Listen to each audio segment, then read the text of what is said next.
are in a state that has fossils that date back to the Devonian period. However, it is more known for its fossils from the Cenozoic era. With these fossils, we have documented climate change and how mountains have affected diversity of life and the composition of that diversity through time. We are in Oregon!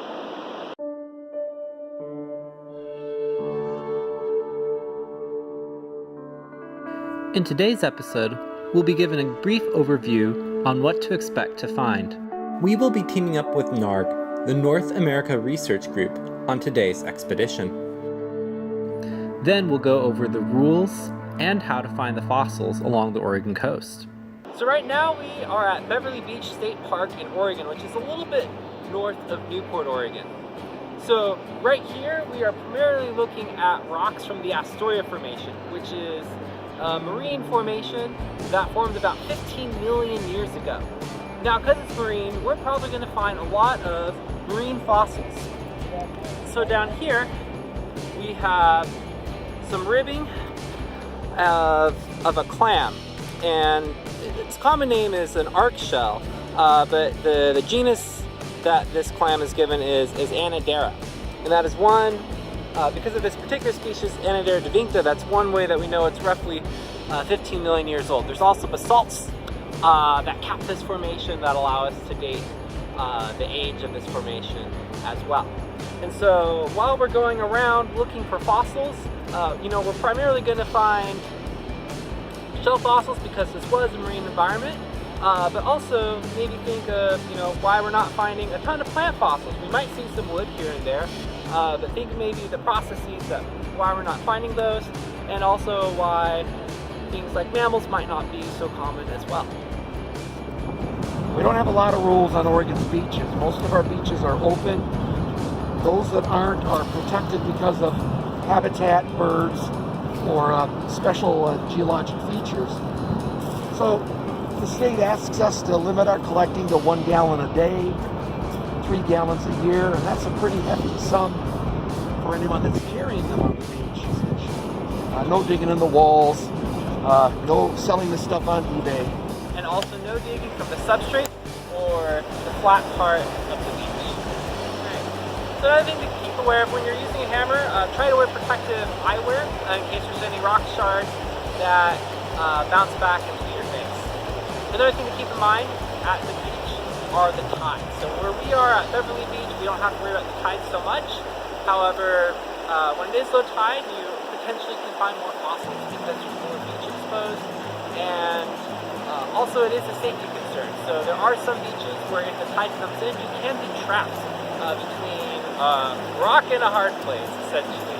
So make sure to check your tide tables before you go out.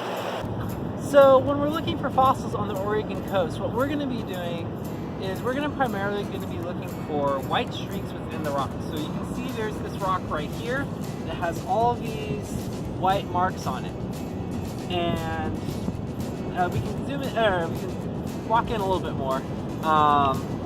And we can see a little bit closer that these are actually all shells. These are all shell fossils there within the rock. We have this sandstone right here, and this contrasts a lot with this darker colored basalt that we have right here. So this rock won't have any fossils in it, but the rock that we looked at earlier certainly does. When we're looking for fossils on the coast, we want to stay near the cliffs because that's where the fossils erode out from. Additionally, we can also find fossils in the streams because the streams are carrying the rocks away from the cliffs. The fossils are not going to be located by the ocean. And so one of the things we're doing is we're surface collecting because we can't remove from the cliff. So you can see that this shell right here was loose. It wasn't part of the cliff, and so I can pick it up. This will be a fossil that we can keep. And this is a Catherinella clam. Sometimes we find flattened rocks that may contain fossils inside. They are called concretions, but may also be called clamburgers. The short answer to where to hit has to deal with the makeup of the rock. Flat won't work. You want to go the longest length, and you want to find the weakest point. So wherever you have a rock that has that white line's showing, you want to be right along the white line. Literally strike right there, and it'll give you a clean cleave. This one's disarticulated. The other one that was smaller, again, we hit it right on the top where the line is. It'll give you a nice clean, and there you have a easily identifiable Macoma. And then we had a larger one, Catherinella, and because it had these large cracks in it, the pieces broke off on both sides, but the strongest part of the rock is where the fossil is, the weakest part's on its base. That's how simple it is.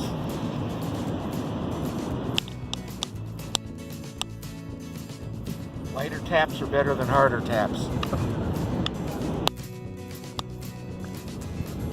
Again, disarticulated shell. And when it shows for what it's worth, when everything's on the outside like that, your hammer just will destroy it. So you can, check and see. Got two different clams there, and by their size and their shape, we can pretty well give them a name. It's really important to include information when you collect the fossils, even if it's just a general location and maybe the date you found it. A couple of reasons. First, if you ever go to display your work, then you have labels you can make, you have information that this is a fossil. Secondly, if you donate your collection to a university or some other formal collection, then the information is very valuable for both curation and any additional research that may go on. And without that information, the fossils are almost worthless. So right now we've just got some smaller shells. They're probably Macoma, so they're just a type of clam. And they're all coming out of this really poorly consolidated sandstone. Now, because this sandstone is a little bit fragile, what we might do if we were to collect these is we might put a little bit of glue on them once we get back either to the home or to the lab. And the recommended glue to use for this sort of material is called paraloid. And we'll have links to what paraloid is in the description below. But essentially, this is paraloid is an archival glue, which means that if you mess up, you can make a redo, and it'll last a long time. You don't have to worry about that glue damaging your fossil in any way. And one of the fun things about fossil hunting together is not only do you have more people, more eyes looking at the ground, so you find spots better, but if you find a discovery, you have other people to share that with. And it's a lot of fun, even if you're not the one to find the amazing specimen. And because NARG members believe in doing more than just collecting the fossils, we get to see the specimens either on display or as part of education or even show and tell.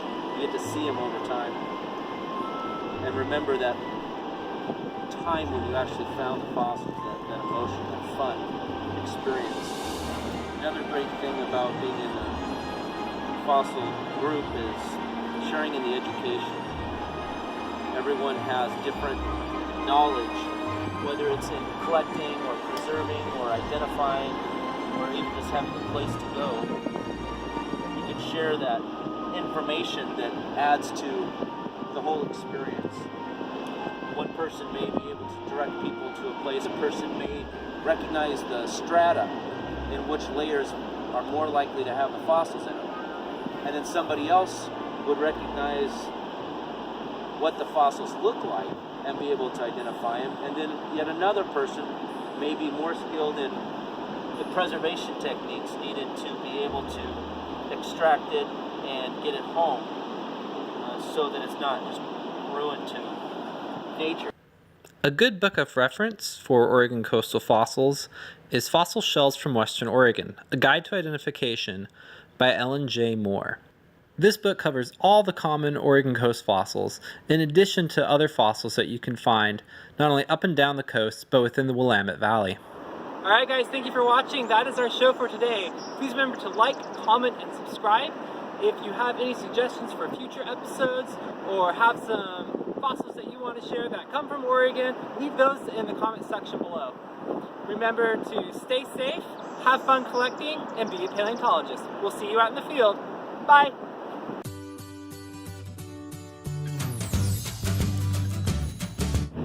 Ho, ho, ho, ho.